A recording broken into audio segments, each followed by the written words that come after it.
एक दिन कैलाश पर्वत पर शिवजी, माता पार्वती और नंदी के साथ बैठे थे। वहां सभी देवता भी थे। तभी नंदी ने अचानक शिवजी से प्रश्न किया, प्रभु, हनुमान जी की शक्ति का रहस्य क्या है? नंदी का प्रश्न सुन शिवजी मुस्कुराए। तभी विष्णु जी भी बोल पड़े, हाँ प्रभु, बताइए ना, हम भी जानने के लिए उत्सुक हैं। शिवजी मुस्कुराकर बोले, इसके लिए आपको एक कथा सुनाता हूँ। शिवजी ने कथा सुनानी शुरू की। राम जी लंका युद्ध की तैयारी कर रहे थे। राम सेतु बन रहा था।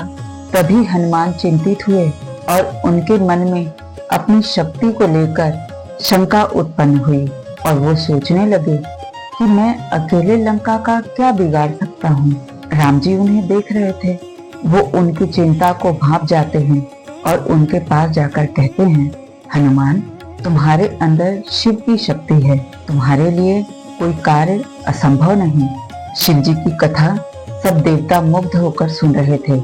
फिर शिव जी ने कहा, राम जी के इतना कहते ही हनुमान जी के शरीर से तेज फूटने लगता है और उनके पीछे मेरा रूप प्रकट हो जाता है। हनुमान को अपनी असली शक्ति का आभास हो जाता है और वो गरज कर बोलते हैं, जहां तक रघुवर का नाम सुनाई देगा वहां तक हनुमान का बल कोई न तोल सकेगा।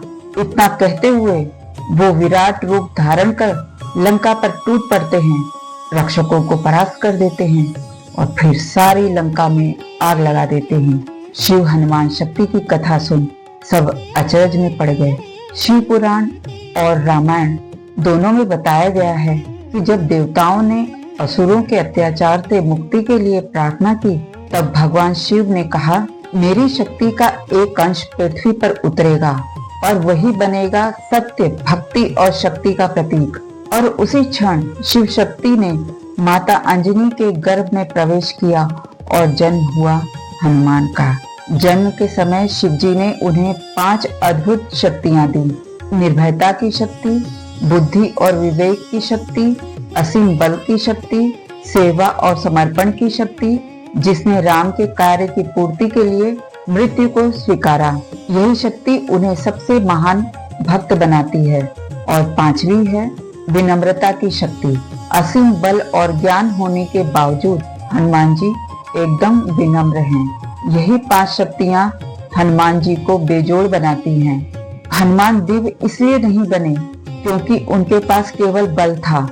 बल तो रावण के भी पास था। वे दिव्य इसलिए बने क्योंकि उनके भीतर भक्ति थी, समर्पण था और विनम्रता थी। यही असली शिव भक्ति है, जहाँ शक्ति विनम्रता में बदल जाती है और साहस भक्ति में। कथा का सार यह है कि यदि जीवन में चुनौतियां आएं और सब रास्ते बंद हो जाएं, तो हनुमान जी का नाम लीजिए, क्योंकि जहाँ भक्ति है वहाँ शिव की शक्ति जाग उठती है और जहाँ शिव है वहाँ असंभव भी संभव बन जाता है।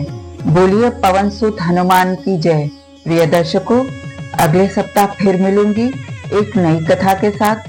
तब तक के लिए ओम नमः शिवाय।